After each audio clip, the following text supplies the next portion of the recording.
সোফায় বসে অন্যমনস্ক হয়ে কি যেন ভাবছিল দীপ্তেশ। নীলিমা তৃতীয়বারের ডাকে সংবিত ফেলল দীপ্তেশের। দীপ্তেশ নীলিমার দিকে তাকাতেই নীলিমা বলে ওঠে, এই নিয়ে 3 বার ডাকলাম, কি ভাবছো বলো তো? আচ্ছা নীলিমা, পর্ণা যেন অষ্টমঙ্গলায় কবে আসছে? সামনে সোমবার, তাই না? 5 দিন হলো দীপ্তেশ আর নীলিমার একমাত্র মেয়ে পর্ণার বিয়ে হয়েছে। আত্মীয় স্বজন 2-1 যারা ছিল তারা আজ সকালেই চলে গেছে। কেউ দেখলে বলবে না 5 দিন আগে এই বাড়িটাতেই হই হুল্লোড়ে মেতে উঠেছিল। দীপ্তেশের এমন কথায় নীলিমা বলল, কতবার বলবো বলো তো? এই তো সকালেই বললাম। হ্যাঁ ঠিক, কেন জানি না সব ভুলে যাচ্ছি, কিছুই ভালো লাগছে না।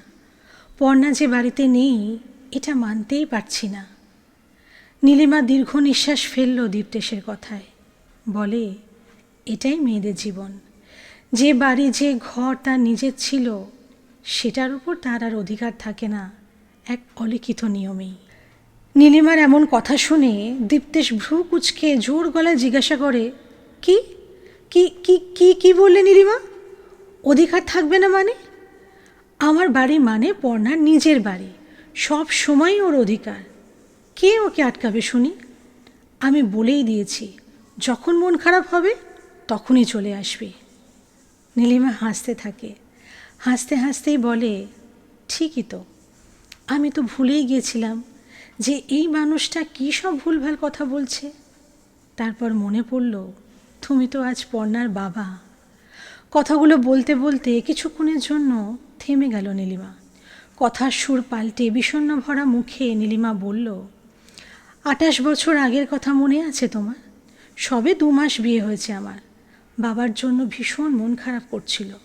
হঠাৎ করেই টেলিফোনটা বেজে উঠল। ফোন তুলতেই বাবার গলা। বাবা বলল, একবার আসবি মা? মনে হচ্ছে কতদিন দেখিনি। জামাইকে একটু বল না একবার তোকে 2 দিনের জন্য দিয়ে যেতে। তোমাকে বলেছিলাম, তুমি বললে, তুমি কি এখানে জলে পড়ে আছো? কী অসুবিধা হচ্ছে বলো? এই তো কদিন আগে ঘুরে এলে। তাছাড়া মেয়েদের বিয়ের পর বাপের বাড়ির প্রতি বেশি টান রাখলে হয় না। এখন থেকে এই বাড়িটাই নিজের বলে ভাবতে হবে। তাছাড়া তুমি তো আর বাচ্চা মেয়ে নও।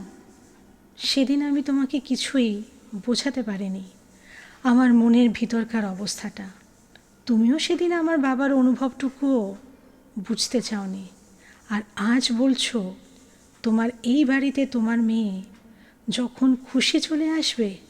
দীপ্তেশ নীলিমার দিকে হাঁ করে তাকিয়ে আছে।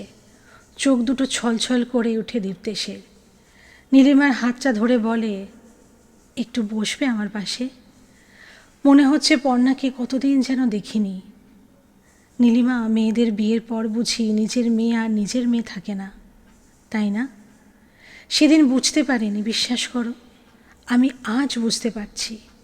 বাবাদের মনের অবস্থাটা বাবা না হলে বোধহয় বোঝা যায় না। আমাকে ক্ষমা করো নীলিমা। নিজের মেয়েকে পর করতে পারবো না, কিছুতেই পারবো না।